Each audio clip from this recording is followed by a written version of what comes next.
Hello everybody, and welcome back to another video. It's been a while, so I decided to welcome you guys back with, well, a good old e-waste haul. So, you may be asking, why haven't I been around for a while? Well, it's just summer work. I've been working as a camp counselor for the past few weeks, 8 weeks in total. It's been crazy, absolutely crazy. I'll talk about it in another episode if you guys want. But, for today's sake, we're going to be doing a good old e-waste haul. So, the school at my church was getting rid of a bunch of old computers, and I decided to pick up a couple that they were getting rid of.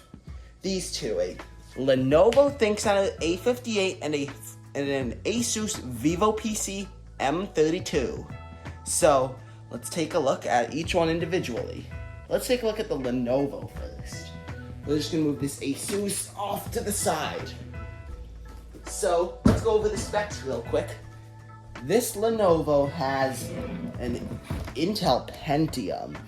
It appears to be a Wolfdale Pentium because the A58 mainly used like the budget Intel CPUs like Pentiums and Celerons. 4 gigabytes of DDR3 RAM, pretty typical for the era. 320 gigs of Western Digital Caviar Blue hard drive at I believe 5400 RPM. Let's double check that because we're taking a look inside the machine. And then we can take a further look inside this machine. So again, here's the hard drive. Power supplies Lenovo Genuine. Optical drive, CPU cooler. RAM is buried, I believe, under, like right here by the optical drive. And then just like most of these SFFs, you just release a lever to remove the optical. After removing the cover, you just release a lever to remove the optical drive caddy. So this will get its own cleaning and restoration video. But firstly, we're going to do the smoke test after we plug everything in. So these peripherals are going to be the IBM Preferred Pro keyboard I picked up from the VCFE swap meet. The DELL 1708 FP monitor I got off of eBay a while ago. And the PS to this install, a Dell Logitech USB mouse. Isn't that beautiful? So we're gonna get this multi-brand combo set up and ready to go. Got everything hooked up, the computer is plugged into power. Let's do this. So we got a green light. Let's see if we get a splash screen on the monitor. Ooh, ThinkCentre, powered by Intel. So let's see what OS is on this thing. American Megatrends BIOS, which is pretty standard. So let's take a look at the BIOS.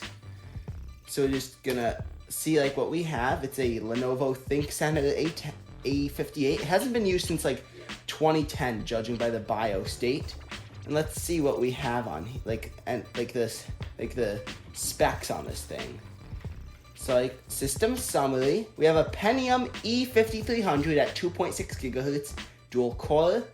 We got, let's see how much RAM. Again, I believe we have 3072 megs, so I think that's 3 gigabytes of RAM, which is pretty good for what I'm gonna do with this, which I'm gonna tell you guys about later. So we're gonna go back, see if there's an OS installed on this thing. What was that? I think my monitor is on its way out. Something must be going on with this monitor.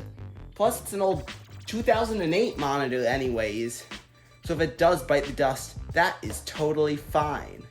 Because I have another Samsung in the closet, which we could switch to. Okay, so it's running Windows 7, which is pretty nice, judging by, well, the sticker on this thing. And it's taking forever.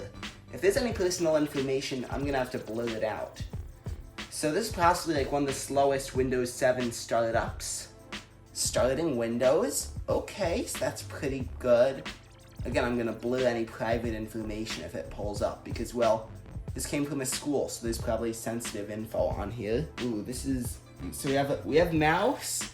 We obviously had keyboard based on the BIOS setup. Press Control-Alt-Delete to log on. I'm guessing it's gonna, okay, so it displays a username that you have to log on to via a domain. So we're gonna click cancel. I obviously can't show the actual username because, well, the video is gonna have to get blurred. So that's pretty much it for the computer. So that's pretty nice. We're just gonna try to shut her down from here. And then we're gonna, ease of access. So we're gonna shut her down and take a look at the Asus. So it's good that this works, but what I'm gonna be doing with this is obviously wiping the hard drive and installing Windows Vienna, which is a custom Windows Vista ISO, because I feel like 7 isn't suited for this hardware based on dual core Pentium and 3 gigs of RAM. So we're gonna put in Windows Vienna, which is a lot more better suited, because Vista didn't. I feel like this hardware was more designed for like XP/Vista than 7 or newer. So let's move on to the new computer. Now we have the Asus VivoPC to take a look at. It's an Asus M32. Let's run down the specs based on the sticker on the side. We got an i7-6700 CPU, which is really good. It's a quad-core octa-thread CPU. 12 gigabytes of DDR4, which is also very good. Intel HD graphics 530, which is, well, pretty standard for like office work or like light gaming. A 1 terabyte Fusion drive, and then an 8 gigabyte SSD. That's not enough. My guess is they somehow cram Windows 10 onto the 8 gig SSD and then use like the 1 terabyte for like normal files. DVD-RW optical drive. Wi-Fi's built into this. But now let's take a look at the back. See like the ports. You got power, USB 2.0, HDMI, VGA, USB 3.1, 3.0. We got Ethernet, and then sound ports. So, what do I say? Let's take a look at this thing and see what else is in here. If there might be any unique stuff. We're inside this machine, so let's see what we got. We got a 12 gigs of RAM right there. Wi-Fi, CPU cooler looks like OEM. Motherboard, everything looks OEM. You got a 350 watt AC Bell power supply. And is that? Oh my goodness, you're joking. A crucial MX SSD in here. These are really cool. And let's take a look at the capacity on this. 2,000 gigabytes. So I basically got a 2 terabyte SSD for free. That's absolutely crazy. And they were gonna throw this out. That's wild. And there's the Seagate Fusion drive, 1 terabyte. So you got 3 terabytes of bulk storage inside of this thing. So who knows, maybe this might be my next computer because, well, you know how I work on YouTube a lot? That requires a lot of storage.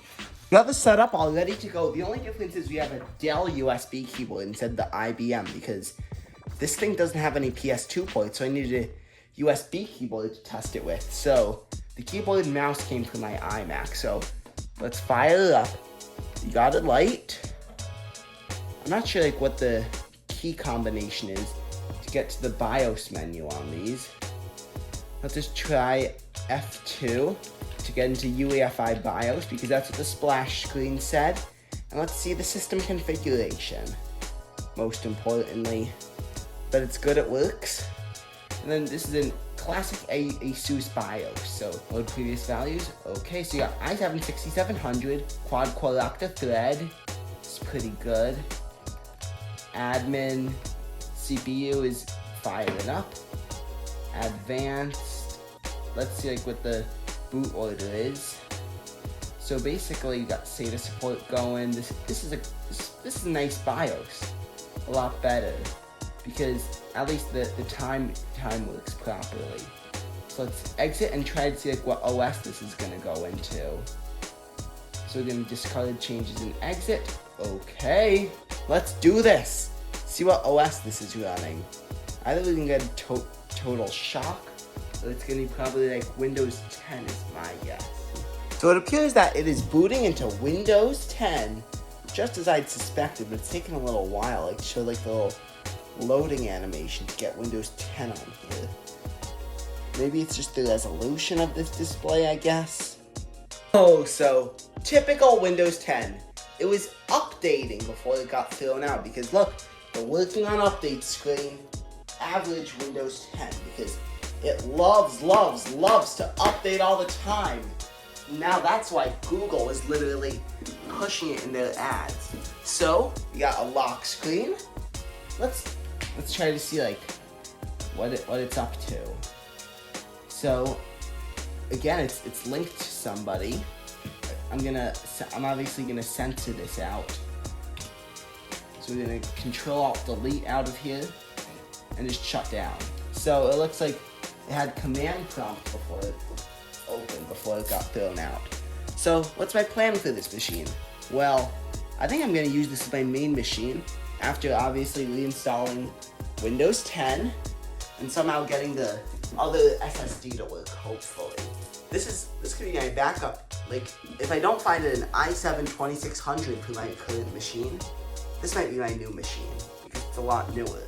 So I'd say that was an excellent e-waste haul. There's one other item that I got, a 500 gig Western Digital hard drive, but I had already wiped that.